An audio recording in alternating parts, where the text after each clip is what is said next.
ஆட்சி தான் தமிழ்நாட்டில் அமையும் அப்படின்ற மாதிரி சொல்றாரு. ஆனால் எடப்பாடி வந்துட்டு என்ன சொல்றாருன்னா அதிமுக ஆட்சி தான் அமையுன்றாரு. தனிப்பெரும் பெரும்பாலும் ஆட்சி அமைப்புன்றாரு. 5000 ரூபா கொடுக்குறாரு நாங்கள் ஆட்சிக்கு வந்ததுக்கு அப்புறம் ஒவ்வொரு ரேஷன் கார்டுக்கும். ஒவ்வொருடைய கருத்தும் ஒவ்வொன்றாக இருக்கிறது. அதற்கு அவர்களுடன் தான் கூட்டணியில தான் கேட்க வேண்டுமே கேள்வி தவிர இடத்துல கேட்பது சரியாக இருக்காது. தமிழக அரசு இன்னைக்கு இந்த லேப்டாப் எல்லாம் இன்னைக்கு ஃபுல்லாக ரிலீஸ் பண்ணியிருக்காங்க. தமிழகம் முழுவதுமே முதலமைச்சர் கலந்துருக்காங்க. அதே போன்ற இந்த 3000 ரூபாய் கொடுத்துருக்காங்க. 5 ஆண்டுக்கு முன்னாலே வழங்கி இருக்க வேண்டும். 5 ஆண்டுக்கு முன்னாலே படித்து முடித்த மாணவருடைய நிலை என்ன என்பதை கல்வியாளர் அத்தனை பேரும் தெரிந்து கொள்வார்கள். இப்போது கொடுப்பதை காட்டிலும் என்றைக்கு அவர் கையிலே ஒப்படைக்க வேண்டுமோ அந்த ஒப்படைக்கப்பட வேண்டும். குழந்தை வளர்கிற போது பால் ஊட்ட வேண்டுமே தவிர வளர்ந்து முடிந்ததற்கு பிறகு பால் ஊட்ட தேவை.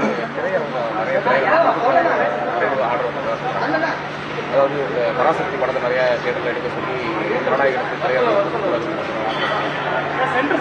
அண்ணா சார் ஆனால் கொஞ்சம் சார்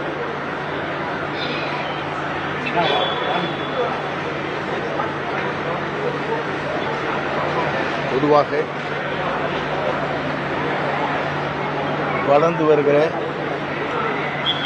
தமிழ்நாட்டை ஆளப்போகிற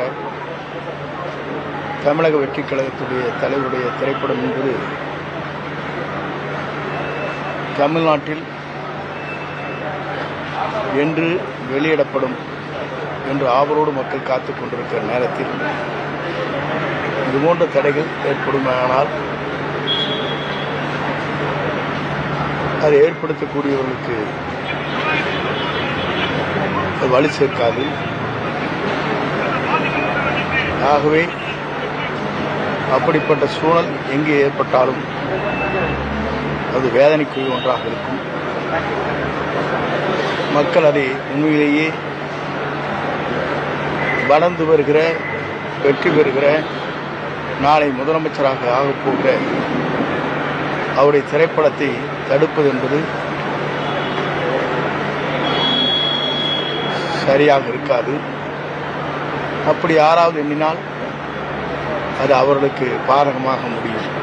தணிக்கை சான்றிதழ் கொடுக்காம இழுபறி பண்றது வந்து யார்? மத்திய அரசா மாநில அரசா?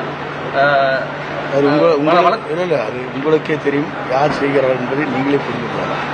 வழக்கு ஏதாவது இப்போ தாவேக சார்பில் இல்லாட்டி விஜய் சார்பில் வந்து வழக்குகள் ஏதாவது போடுறது திட்டம்?